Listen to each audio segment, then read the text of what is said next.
우리는 오늘까지 3주에 걸쳐서 한 가지 주제를 놓고 말씀을 보고 있습니다. 그것이 감사죠, 감사. 그냥 추수감사절을 맞이해서 그 절기 때 한 번 감사하는 것이 아니라 하나님 앞에서 우리가 감사를 어떻게 해야 될까에 대해서 살펴보고 있습니다. 우리가 이 주제를 살펴보는 이유는 감사야말로 신앙생활에 있어서 가장 중요한 요소이기 때문에 그렇습니다. 나의 신앙생활이 건강하고 하나님이 기뻐하시는 믿음의 삶을 살고 있다면 우리에게는 감사가 나올 거예요. 그러나 신앙생활이 건강하지 못하고 믿음의 삶을 제대로 살고 있지 못한다면 감사가 나오지 않습니다. 감사가 아니라 오히려 불평과 원망이 나오게 되죠. 따라서 여러분, 감사는요, 나의 신앙의 상태를 확인하는 아주 가장 중요한 기준이 되는 것입니다. 그럼 바로 그러한 의미에서 우리는 어떻게 하면 감사를 회복할 수 있을까라는 것을 말씀을 통하여 살펴보기를 원해요. 오늘 말씀 가운데 그 원리를 발견하고 여러분의 삶 가운데 적용함으로 말미암아 여러분이 진정으로 하나님 앞에서 감사하는 그러한 삶을 사시길 주님의 이름으로 축복합니다. 오늘 우리는 본문을 통하여 크게 두 가지를 살펴볼 것입니다. 그 첫 번째가 바로 하나님 나라의 원리는, 하나님 나라는 은혜의 원리로 적용되는 것이라는 거예요. 다른 원리가 아니라 은혜의 원리로 적용되는 것입니다. 오늘 본문은 예수님이 하신 천국 비유예요. 천국은 이러이러하다라고 비유적으로 말씀하시는데, 예수님이 이 비유를 말씀하시게 된 계기, 배경은 뭐냐면, 오늘 보면 20장 이전의 19장에서 한 청년이 예수님께 와서 한 가지를 물어봅니다. 뭐라고 물어보냐면, 선생님, 내가 무슨 선한 일을 해야 영생을 얻을 수 있습니까? 라고 묻죠. 이 청년의 질문에 예수님이 말씀하십니다. 계명을 지켜라. 이러이러한 계명을 지켜라. 그 청년이 그 계명을 제가 다 지켰습니다. 그렇다면 아직도 무엇이 더 남았습니까? 라고 묻습니다. 그때 주님이 내 소유를 팔아서 가난한 자에게 주고 나를 따르라 라고 말씀하시죠. 그때 성경은 아주 중요한 말씀을 하셔요.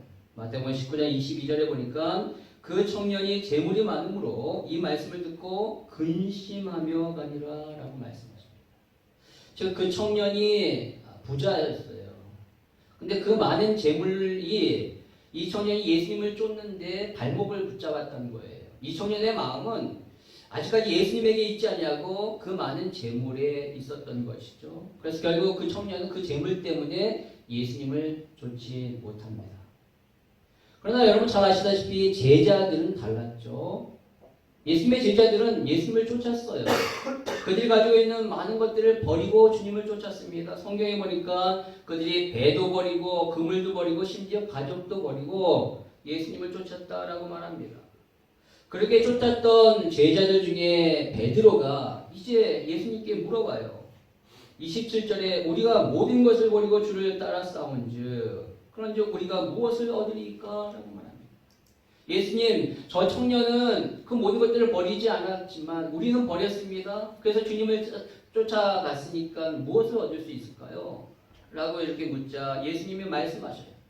인자가 영광 중에 다시 오는데 보좌에 앉을 것이다. 그때 너희들 역시도 나와 같이 12보좌에 앉아서 이스라엘을 다스릴 것이고 너희들이 내 이름으로 위하여 희생한 모든 것들 내가 몇 배나 너희들 갚게 할 것이고 또 너희들이 영생을 얻을 것이다 라고 말씀하셔요. 여러분 이 얘기를 들은 베드로는 얼마나 기뻤겠습니까? 바로 베드로가 듣고 싶었던 그 얘기를 예수님께서 말씀하시는 거예요. 주를 위하여 이처럼 희생하는 자에게 주님이 하늘의 권세와 큰 보상과 영원한 생명을 주신다니까 얼마나 기뻤겠어요. 그러면서 대신 베드로는 생각하기를 내가 예수 믿는 거 진짜 잘했다. 내가 누구보다도 예수님을 먼저 믿고 쫓아온 것 너무너무 잘한 거야 라고 생각했겠죠. 그런데 갑자기 예수님이 너무나도 이상한 말씀을 하셔요. 30절에 보니까 이렇게 말씀하십니다. 우리 다시 한번 읽어볼까요? 시작. 그러나 먼저 된 자로서 나중되고 나중된 자로서 먼저 될 자가 많으니라. 무슨 말일까요? 너희가 먼저 나를 믿었다고 해서 다른 사람보다 하늘에서 더 큰 권세와 보상과 그런 것을 받을 거라고 생각하니? 착각하지 마. 먼저 믿었다고 너희가 천국에서 더 우선이 아니야. 천국에서 오히려 나중 믿은 자가 우선이 될 수 있어요. 따라서 교만하지 말라. 자만하지 말라. 예수님은 자칫 예수님을 먼저 믿고 따랐기 때문에 우쭐해질 수 있는 그 베드로와 제자들을 향하여 그렇게 하지 말라고 경고하신 거예요. 그러면서 하신 말씀이 오늘 저와 여러분이 읽은 본문 말씀입니다. 이 천국 비유예요. 즉 이 천국 비유의 목적은 뭐냐면은 그렇게 우쭐할 수 있는 제자들을 향하여 너네들이 먼저 믿어서 영생 얻었기 때문에 하늘에서도 먼저 될 줄 알아? 아니야. 나중 될 수 있어. 교만하지 말고 겸손해. 그것을 알려주시기 위하여 이 비유를 하신 거라는 거죠. 그래서 이 비유의 결론적인 부분에 해당되는 오늘 20장 16절에 보니까 이 비유를 쫙 말씀하시고 16절에 결론적으로 이렇게 말씀하시는 거예요. 또 다시 한번 읽어볼까요? 시작. 이와 같이 나중된 자로서 먼저 되고 먼저 된 자로서 나중되리라. 결국 이걸 말씀하시는 거죠. 네. 그런데 여러분 이렇게 교만하게 되는 이유, 예수님 먼저 믿었다고 해서 이렇게 우쭐해질 수 있는 것은 세상의 가치관을 가지고 천국에 적용하기 때문에, 하나님 나라에 적용하기 때문에 그렇게 우쭐할 수 있는 거예요. 왜냐하면 세상의 가치관은 이런 거죠. 내가 뭘 먼저 하고 내가 남들보다 먼저 많은 것들을 수고를 하면 나는 더 큰 것을 받겠다. 이것이 일반적인 세상의 가치관이잖아요. 근데 천국에도 그렇게 적용을 하는 거니까 그래서 우쭐하게 되는 거예요. 그러나 천국의 원리는 그렇지 않아요. 하나님 나라의 원리는 꼭 그렇지 않다라는 거예요. 천국은요 세상 가치관으로 적용되는 것이 아니라 천국의 원리가 있어요. 그것을 모르기 때문에 자칫 자만할 수 있다는 것이죠. 그렇다면 천국의 원리는 뭔가? 하나님의 가치 기준이 적용되는 것이 천국이에요. 사람의 가치 기준이 적용되는 것이 아니라 하나님의 가치 기준이 적용되는 것이 천국인데, 그렇다면 그 가치 기준, 하나님의 가치 기준은 무엇일까요? 그것은 바로 은혜입니다. 은혜. 그럼 오늘 예수님은 천국에 대하여 1절에 이렇게 말씀하시죠. 우리 같이 한번 읽겠습니다. 시작. 천국은 마치 품꾼을 얻어 포도원에 들려보내려고 이른 아침에 나간 집주인과 같으니. 아멘. 여러분 여기서 우리가 주의해서 살펴봐야 할 것은 우리가 일반적으로 알고 있는 이 비유가 포도원 품꾼의 비유가 아니라는 거예요.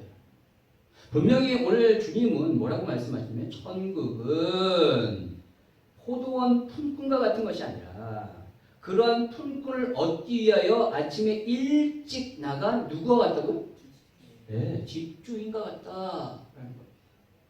착각하지 말아야 돼요. 오늘 본문에 있어서 가장 중요한 것은 포도원 주인, 이 집주인이에요.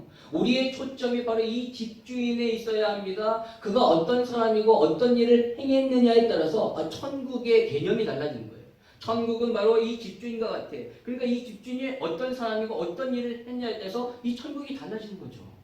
그래서 우리의 관심이 바로 이 집주인에게 있어야 하는 것입니다. 그렇다면 오늘 이 집주인, 포도원 주인이 무엇을 했을까? 바로 그는요, 포도원에서 일할 품꾼을 얻기 위하여 아침에 일찍 장터에 나갔다라고 말하고 있습니다. 아마도 추수할 시기가 된 것 같아요. 팔레스타인에서는 보통 9월이 되면 이제 포도 열매를 수확합니다. 그때가 되면 집안에 있는 사람으로 일손이 부족하기 때문에 일손을 얻기 위해서 인력 시장에 나가서 사람을 데려와요. 바로 그런 배경이라는 거죠.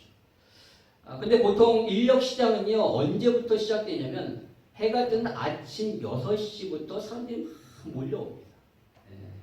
근데 오늘 주인이 이른 아침에 몇 시인지는 정확하게 나와 있지 않지만 이른 아침에 나갔다라고 말하고 있으니까 아마도 사람들이 모이는 그 6시에 나간 것 같아요. 이것을 통하여 알 수 있는 것은 주인은 1시라도 빨리 이 포도원에 일꾼을 들여보내기를 원한 거죠.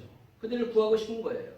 그래서 2절에 보니까 거기 있는 사람에게 내가 한 데나리온을 줄 테니까 너네가 약속하고 나의 이 포도원에 들어와라 라고 얘기한 겁니다.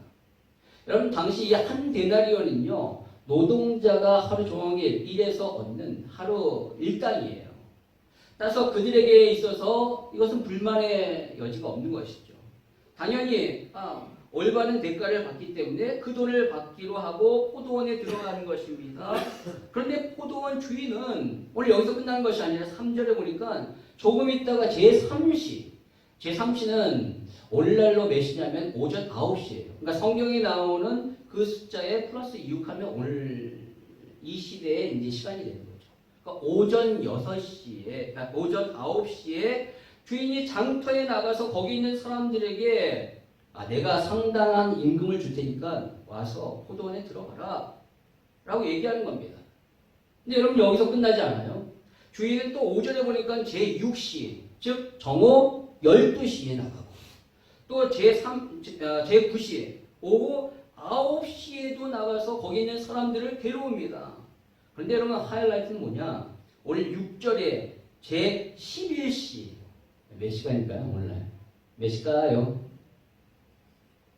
11시면 몇 시죠? 오후 5시입니다. 5시. 보통 팔레스타인에서는 6시에 해가 지는 6시에 끝나거든요. 일을 마치는데. 그러면 해 지기 전 일을 마치기 1시간 전에 나가서 거기서 사람들을 데려오는 거예요. 그럼 좀 이상하지 않습니까?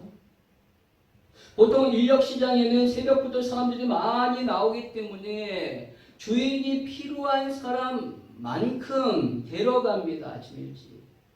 그리고 중간에 이렇게 나가서 사람을 데려오는 경우는 거의 없어요. 그런데 오늘 이 주인은 이른 아침에 나가서 일꾼을 데려오는데 중간에 3시간마다 한 번씩 나가는 거예요. 그래서 사람을 데려오는데 심지어 마감 시간 1시간 전이 됐는데 그때도 나가서 사람을 데려오는 거죠. 물론 이렇게 생각할 수 있어요.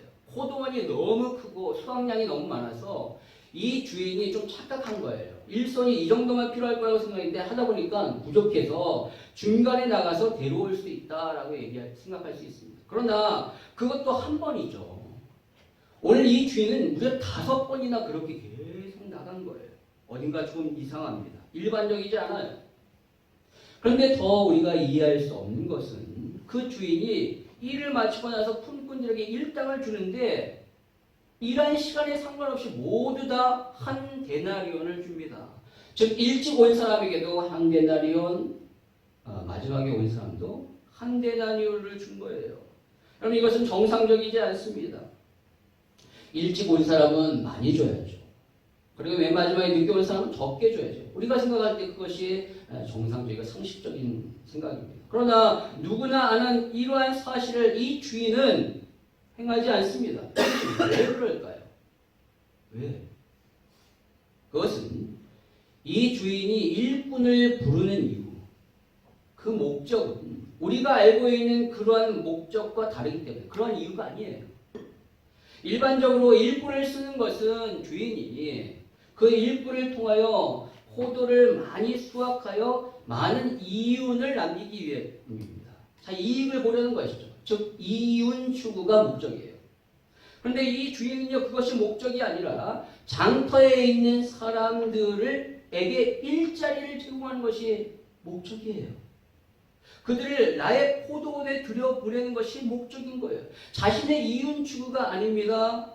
만약 그거 이윤 추구가 목적이었다면 최소의 인원으로 최고의 효과, 결과를 낼 수 있도록 해야죠.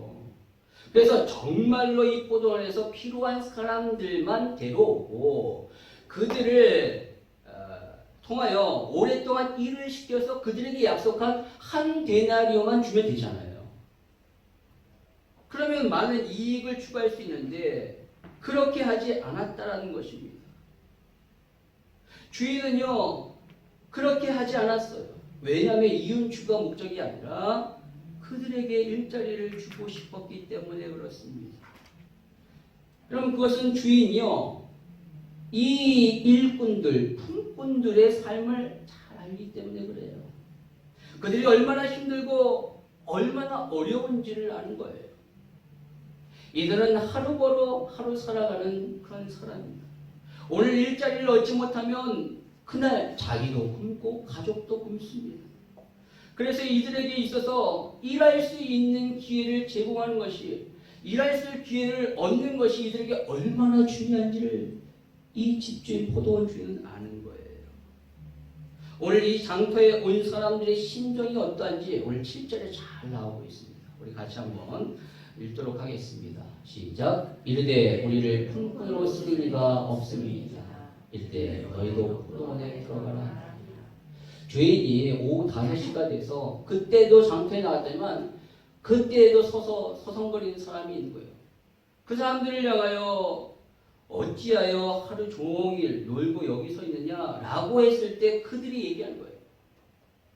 우리가 일하고 싶지 않아서 아는 것이 아니라 우리는 일을 하고 싶지만 불러주는 사람이 없어서 하루 종일 여기에 서 있었을 것입니다 라고 얘기하는 거예요. 오늘 이 주인이 아니었다면 이 사람들은 아무것도 없이 그저 집에 들어가서 오늘도 허탕할 수밖에 없었던 거예요. 바로 주인은요, 그들의 안타까움을 알기 때문에 자신의 손해를 감수하면서까지 그들을 포도원에 들여보냈던 것입니다. 그럼 바로 이것이 포도원 주인의 마음이에요. 비합리적이죠. 비상식적이죠. 그러나 주인은 이 장터에 나온 사람들을 불쌍히 여겼기 때문에 그렇게 하는 것입니다. 바로 주인의 이러한 이해할 수 없는 행동은 품꾼을 향한 사랑과 국률한 마음에서부터 비롯된 거예요. 여러분, 이것이 은혜입니다. 오늘 이 품꾼들은 주인의 은혜를 덧입은 거예요. 여러분, 이것이 바로 천국의 원리, 하나님 나라의 원리입니다. 천국은 우리를 불쌍히 여기시는 하나님의 사랑과 긍휼로 인하여 우리가 가는 곳이에요. 은혜로 가는 것입니다. 우리가 무엇을 열심히 했기 때문에, 훌륭하기 때문에, 인격이 좋기 때문에, 착한 일을 많이 했기 때문에 가는 것이 아니라 그저 하나님이 우리를 불쌍히 여기셔서 우리를 불러주셨기 때문에 그 은혜로 가는 것입니다. 여러분, 오늘 장터에 나온 사람들이 무엇을 잘했기 때문에, 훌륭했기 때문에 포도원에 들어간 것이 아니에요. 그저 주인이 부른 거예요. 선택한 겁니다. 또 그들이 포도원에서 일을 열심히 했기 때문에 맨 마지막에 온 사람에게도 한 데나리오를 준 것이 아니에요. 내가 마지막에 왔기 때문에 열심히 일해야지. 누구보다 더 열심히 일해서 막 쓰러질 정도로 일했기 때문에 그 정도 했으니까 내가 한 데나리오는 줄게 라고 해서 준 것이 아니라는 거예요. 성경 본문에 어디 곳에도 그런 내용이 적혀 있지 않습니다. 설령 1시간만에 왔는데 얼마나 더 일했겠어요. 설령 여러분 이들이 일을 열심히 하지 않았다 할지라도 오늘 주인은요 한 데나리온을 모든 사람에게 줬을 거예요. 왜냐하면 주인에게 있어서 지금 그들이 열심히 그러니까 일을 잘하고 못하는 것이 중요한 것이 아니라 그들의 어려운 삶에 생계를 유지하게 하기 위한 것이 주인의 목적이에요. 그런 긍휼한 마음이기 때문에 주고자 하는 겁니다. 여러분, 오늘 이 품꾼들이 한 것이라고는 뭐냐면 하루 종일 장터에서 기다린 거예요. 그리고 그 주인의 부르심에 응답한 겁니다. 그거밖에 없어요. 그렇죠? 그들이 적극적으로 이렇게 하거나 열심히 해서 한 것이 아니에요. 우리도 마찬가지입니다. 우리는 구원받을 그런 행동을 한 적이 없어요. 우리가 하나님 앞에서 구원받을 만한 그런 선한 삶을 산 적이 없습니다. 오히려 반대죠. 멸망받을 그런 삶을 살 수밖에 없어요. 그저 우리가 한 것이라고 해서 뭐냐면 주님의 부르심에 그냥 응답한 거예요. 주님 감사합니다. 그거밖에 한 것이 없어요. 그런데 오늘 주님은 하나님은 우리를 천국으로 인도하셨어요. 우리를 구원하셨습니다. 그것이 바로 은혜이죠. 다른 것으로 설명할 수 없어요.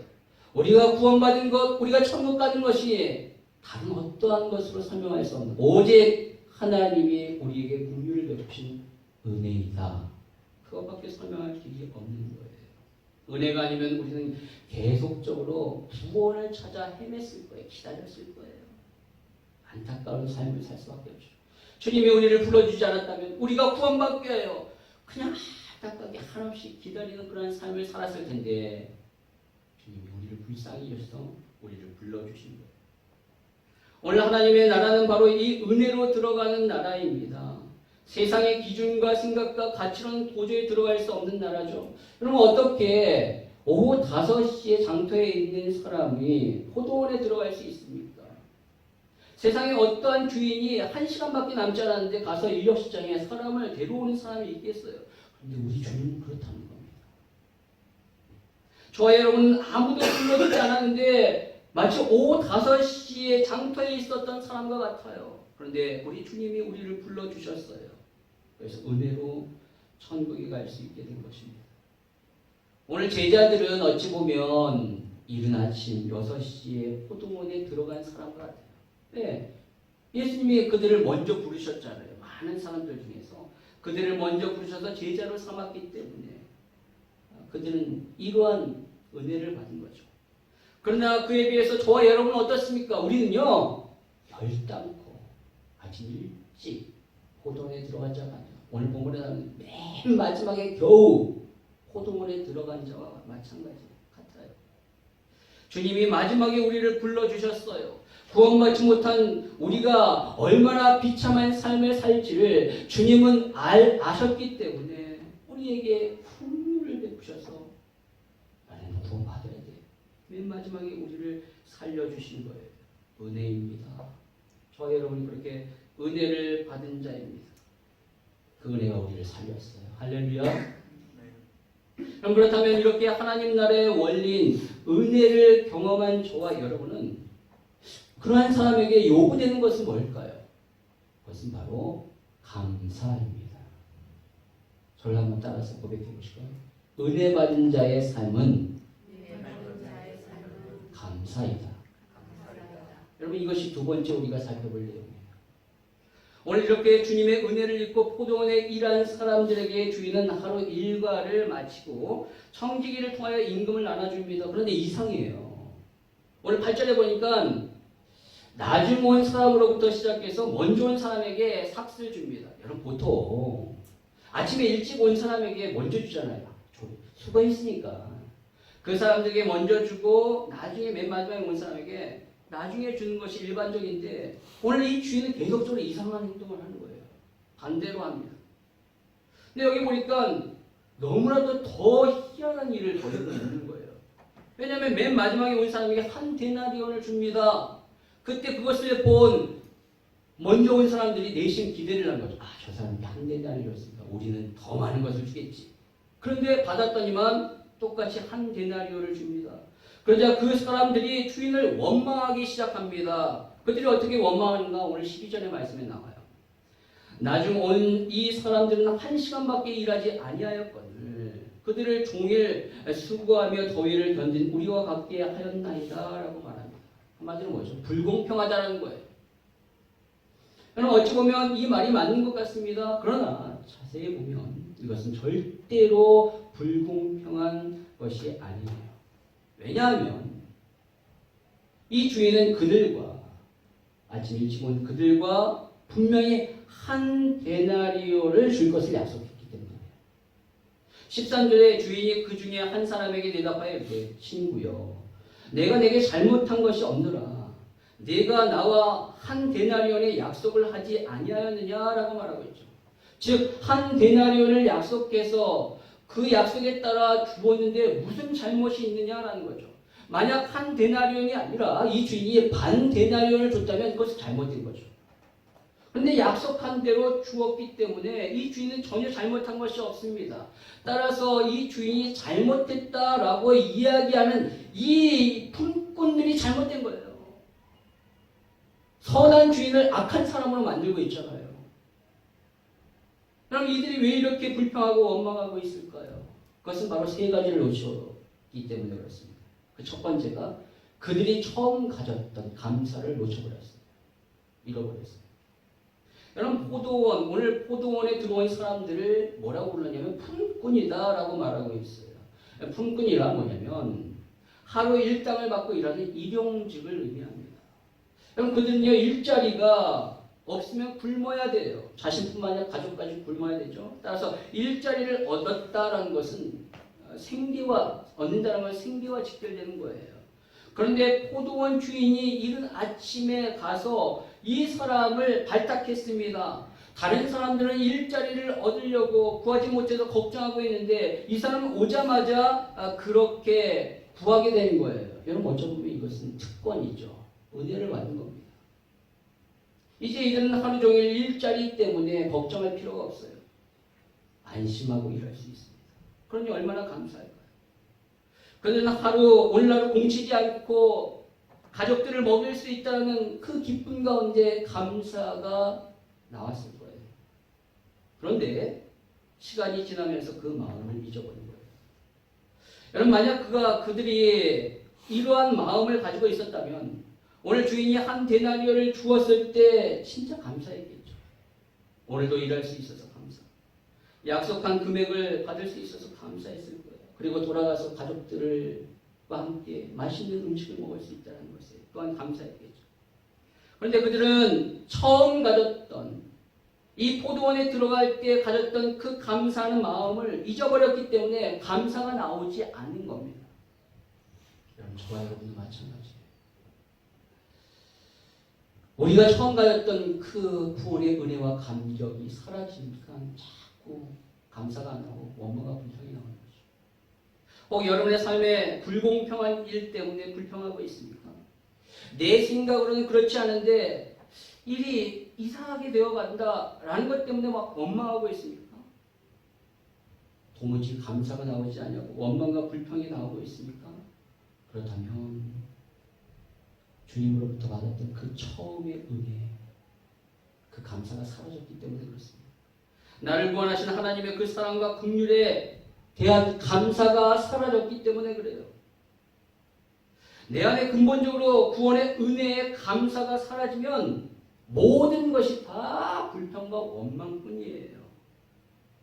설령 내 생각으로 되지 않는다 할지라도 불공평한 일을 당했다 할지라도 내 안에 그것과는 비교할 수 없는 가장 큰 구원의 은혜를 정말로 인식하고 그것에 대하여 너무나도 감격해 있다면 우리는 진짜 모든 일에 감사할 수 있게 되는 거예요. 바울이 그랬잖아요. 바울이 감옥에 있으면서도 자신은 범사에 항상 감사한다라고 얘기합니다. 왜? 주님이 나를 구원하셨고 그 구원의 은혜에 너무너무 날마다 감격해 있는 거예요. 그렇기 때문에 지금 감옥에 갇힌 것 이거 아무것도 아니야. 그 모든 상황을 뛰어넘어서 하나님 앞에 감사할 수 있는 힘이 있었던 것이죠. 여러분 저와 여러분에게 베푸신 그 주님의 처음 은혜에 대하여 감사가 날마다 일어나기를 원합니다. 주님이 계시록에서 에베소 교회를 향하여 하신 말씀을 기억하십시오. 우리 같이 한번 읽도록 하겠습니다. 계시록 2장 4절부터 시작. 그러나 너를 책망할 것이 있나니 너의 처음 사랑을 버렸느니라. 그러므로 어디서 떨어졌는지를 생각하고 회개하여 처음 행위를 가지라. 만일 그리하지 아니하면 회개하지 아니하면 내가 내게 가서 내 촛대를 그 자리에서 옮기리라. 우리를 향하여 말씀하십니다. 너의 처음 사랑을 다시 회복하라. 너가 그것을 버렸다 회복하라 라고 말씀하십니다. 여러분이 가졌던 주님을 향한 그 처음 마음을 회복하십시오. 구원의 은혜와 감격을 회복하시고 감사하시는 여러분 되기를 바랍니다. 하나님의 은혜가 아니고서는 우리는 너무나도 비참한 삶을 살 수밖에 없었어요. 따라서 우리가 그것을 늘 기억하며 감사하시는 여러분 되시길 바랍니다. 두 번째로 이들이 이렇게 원망하고 불평했던 것은 바로 주인의 뜻을 몰랐기 때문에 그렇습니다. 그러니까 주인이 어떤 분인지를 몰랐어요. 그분의 마음이 어떠한지를 몰랐던 거예요. 오늘 포도원 주인은요, 주인을 향하여 원망하는 사람, 그들에게 오늘 주인은 이렇게 말씀하십니다. 14절 15절에 보니까 이렇게 말씀하시죠. 같이 한번 읽겠습니다. 시작. 내 것이나 가지고 가라. 나중 온 이 사람에게 너와 같이 주는 것이 내 뜻이라. 내 것을 가지고 내 뜻대로 할 것이 아니냐. 내가 선함으로 네가 악하게 보느냐. 여러분 주인의 뜻은 뭐냐? 주인의 뜻은 여기 있는 모든 사람들에게 한 데나리온을 주는 거예요. 그들의 상태가 어떤, 그들이 열심히 일했더라, 그들이 너무나도 불쌍히 여기기 때문에 그들에게 한 데나리온을 주고 싶은 거예요. 그것이 주인의 뜻입니다. 자신의 포도원에서 많은 수확을 얻어서 이윤을 창출하는 것이 아니라 일자리가 없어서 힘들어하고 있는 그들을 불러 그들에게 일자리를 주고 한 데나리온을 그들에게 주는 것이 주인의 뜻이라는 거예요. 그래서 그들이 오늘 하루도 편안하게 살 수 있도록 하기 위한 것이죠. 따라서 주인이 오늘 자기 돈을 가지고 자기 뜻대로 하는 것이 뭐가 잘못이겠습니까? 만약 이 주인이 일하지 않은 사람에게 한 달란트를 준다는들 그게 뭐가 잘못이겠어요? 이제 일이 끝났지만 6시에 장터에 나가서 아직까지 거기 있는 사람에게 그냥 한 데나리온을 준다 할지라도 여러분 그것이 잘못이겠습니까? 그 사람이 가만히 있는 것이 불쌍해서 주는 건데 뭐가 불평과 원망이 나올 수 있겠어요? 그런데 오늘 이 사람들이 주인을 악한 사람으로 여긴 거예요. 왜냐하면 주인의 뜻을 모르기 때문에, 주인을 잘 모르기 때문에, 주인을 이상한 사람으로 생각했기 때문에 이렇게 원망과 불편을 하게 됩니다. 그럼 이것은 마치 마태복음 25장에 그 달란트를 받았던 한 달란트 받은 자와 같습니다. 너무 비슷해요. 여러분 이 한 달란트 받은 자의 가장 큰 잘못은 뭘까요? 열심히 일하지 않았다, 성실히 일하지 않았다가 아니라 바로 그가 주인을 온전히 제대로 알지 못했다, 주인을 이상한 사람으로 여겼다라는 겁니다. 그런 생각하기에 주인이 마음이 굳은 사람이어서 심지 않은 데서 거두고 해치지 않은 데서 무슨 이상한 사람인 줄 알았어요. 그래서 내가 이 돈을 가지고 일하다가 만약에 손해를 보면 주인이 나를 엄청나게 뭐라고 하겠지? 그럴 바에 그냥 이것을 땅에 묻어두자 라고 했던 겁니다. 여러분 주인이 그에게 한 달란트를 준 것은 그의 재능에 따라 주었다라고 말해요. 그리고 그에게 한 달란트 주고 주인이 간 것은 그 달란트를 가지고 이 종이 최선을 다해 열심히 일하기를 원하신 거예요. 그러니까 많이 뭔가를 남겨야 된다라는 것이 아니라 그것을 가지고 열심히 일하기를 원하는 것이 주인의 뜻이에요. 그래서 그 뜻을 따라서 2달란트, 5달란트 받는 자는 열심히 일한 거예요.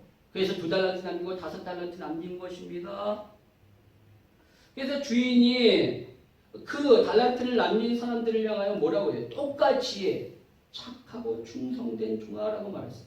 만약에 얼마를 남기느냐가 가장 중요했다면, 주인에게 있어서 그것이 기준이었다면 5달란트 받은 남긴 자에게 훨씬 더 칭찬을 많이 해줬겠죠. 근데 그렇지 않았다는 거예요. 똑같은 말로 칭찬을 하셨어요. 왜? 그들이 열심히 일했거든요.